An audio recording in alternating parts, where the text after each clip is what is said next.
This video isn't clickbait. It's a wake-up call. You're only able to see this video because of Allah. Well, who gave you sight for you to see this video? Who gave you the device you're watching this video on? Was it the money from your job? Or was it your provider, be it your parents or your husband? Now who gave them the means to provide for you and for themselves? Do you see where I'm going with this? Everything that we possess, our very existence and even our iman has been bestowed upon us by the Lord of all the worlds. Yet, how much do we often forget this fact, and how even less so are we grateful? Failing to be grateful to Allah means failing to worship Him the way He deserves to be worshipped. This ultimately means we failed our purpose of existence and risk failing the test that is our worldly life. The stakes are high, so pay close attention to what I'm about to say because there's a question I want you to answer at the end of this video. Before I expand on how to be grateful to Allah, let me share a number of verses which highlight the importance of gratitude.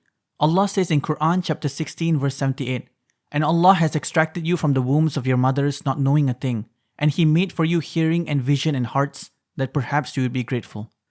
In another verse Allah says, "And be grateful to Allah if it is indeed Him that you worship."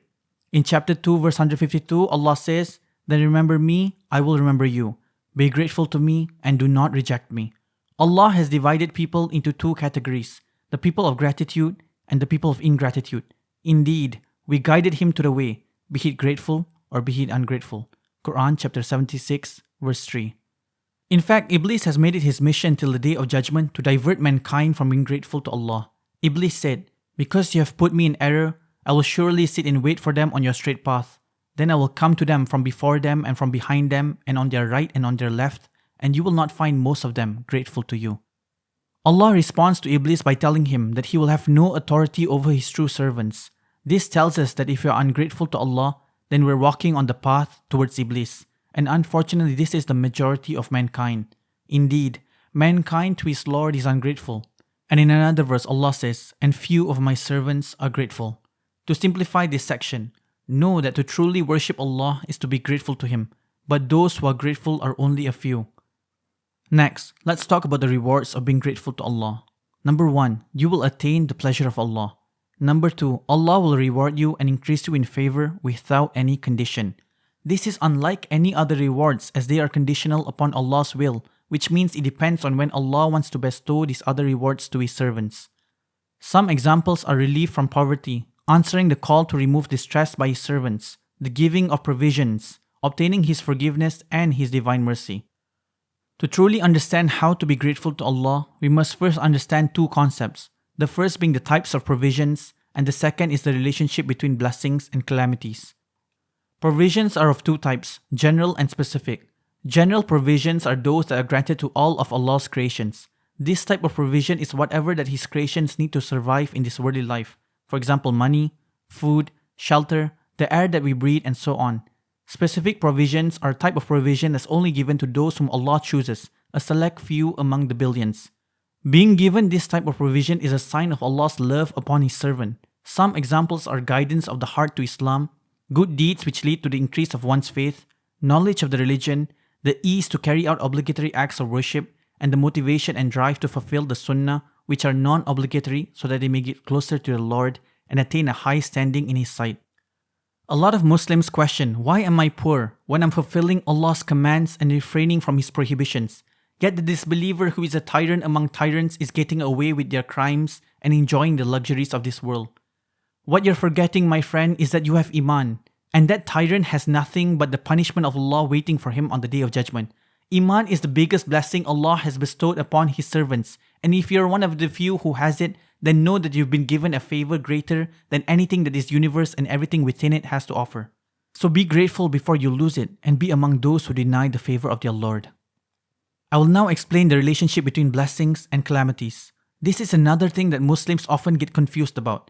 They aren't aware that a blessing can be a calamity, and that a calamity can be a blessing. How to tell the difference? The answer is simple. Whatever that befalls you that brings you closer to Allah, then it is a blessing, and whatever that distances you away from Him is a calamity, or in other words, a punishment. If you have money but you're ungrateful to Allah like Qarun was as is mentioned in the Quran, then that money is actually going to be against you on the day of judgment.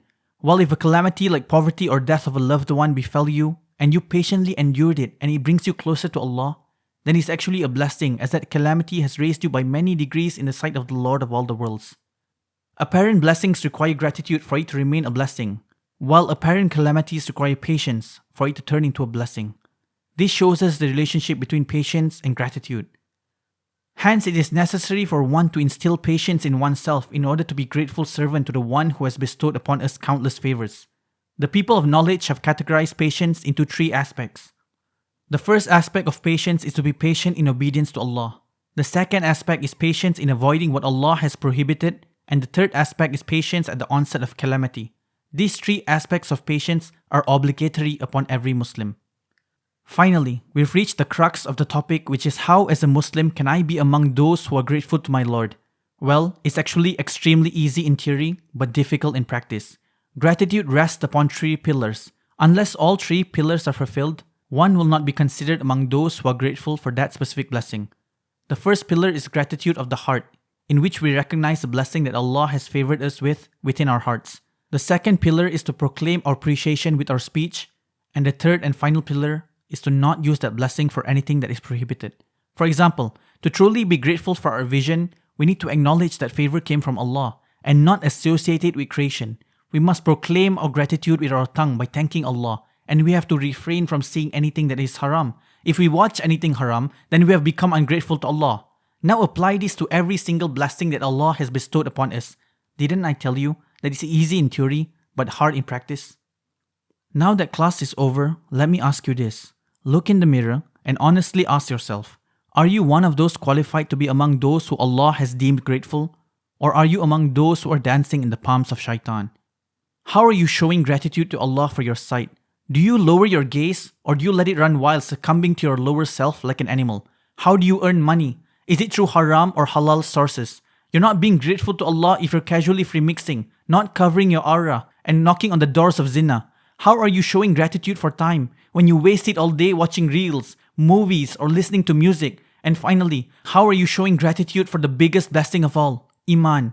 Allah gave you Iman, yet what are you doing with your life? Are you putting effort in worshipping Him the way He deserves to be worshipped? Are you trying to draw closer to Him by devoting and making your life revolve around Him?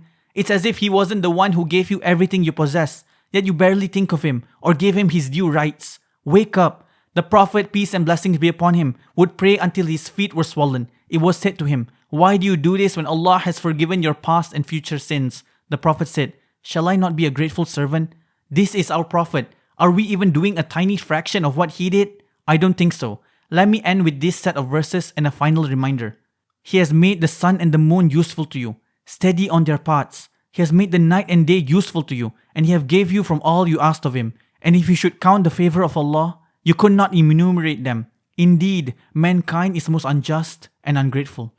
O fellow viewer, you're only able to see this video because of Allah. He could have made you watch any other video, but by His will, this is the video you're watching now. If this video brings you closer to Him and you show gratitude to Him for it, then He will give you more.